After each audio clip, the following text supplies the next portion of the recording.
Hola, ¿qué tal amigos y familiares? Gracias por estar con nosotros. Gracias por considerar a este humilde servidor. Gracias por considerar esta serie que he titulado Conociendo a la Iglesia de la Biblia. Si nos ha estado acompañando, entonces ya sabe que hemos estado hablando primeramente de una iglesia.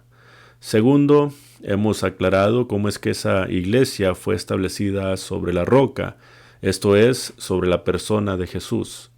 Por consiguiente, el tercer tema que consideramos fue que si esa iglesia fue establecida sobre Cristo, entonces la iglesia tiene que llevar su nombre. En esta ocasión vamos a hablar de un tema que va muy ligado a esto y vamos a hablar de el reino de los cielos. Dirá usted, bueno, si estamos hablando de la iglesia, ¿qué tiene que ver el reino en esta serie?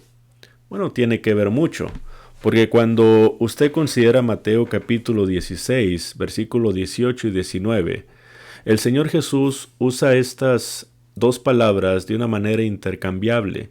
Habla de la iglesia en el versículo 18 y después pasa a hablar del reino en el versículo 19, queriendo decir que estos dos son lo mismo.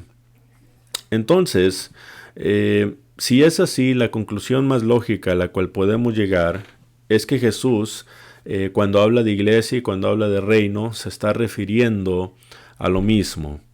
Ahora, los judíos siempre han pensado, y aún siguen pensando, por lo menos algunos, o la mayoría, mejor dicho, que el Mesías prometido viene para establecer un reino físico.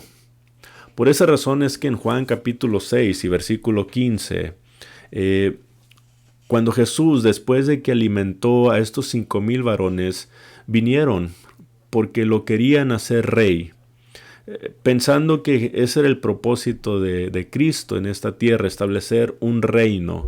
Pero Jesús se fue.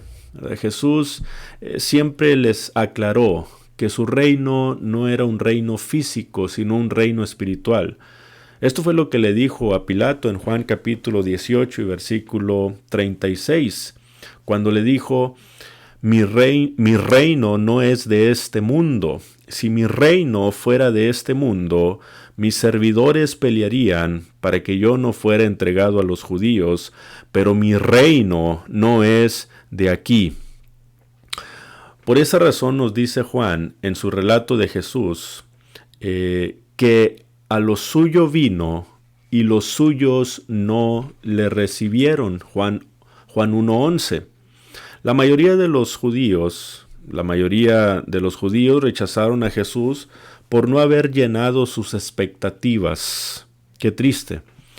Hasta el día de hoy hay muchos que piensan que Jesús no estableció su reino en la tierra, y como no pudo establecer su reino en la tierra, ya que los judíos lo rechazaron, entonces tuvo que surgir un plan B, esto es establecer una iglesia, pero después va a venir a establecer su reino.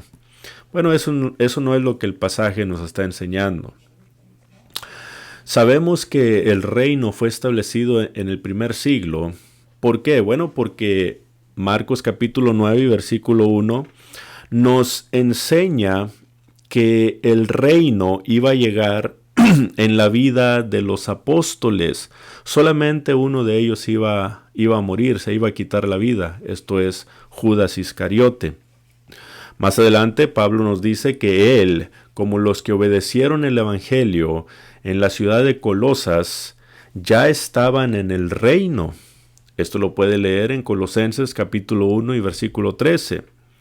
También el apóstol Juan, en Apocalipsis capítulo 1 y versículo 9, nos aclara lo mismo diciendo lo siguiente: yo, Juan, vuestro hermano y copartícipe vuestro en la tribulación y en el reino. Entonces, Pablo, como los hermanos de Colosas, como Juan el apóstol, ya estaban en el reino, en el primer siglo. Ahora, si la Escritura nos enseña que el reino se estableció en el primer siglo, ¿Quiénes somos nosotros para decir otra cosa?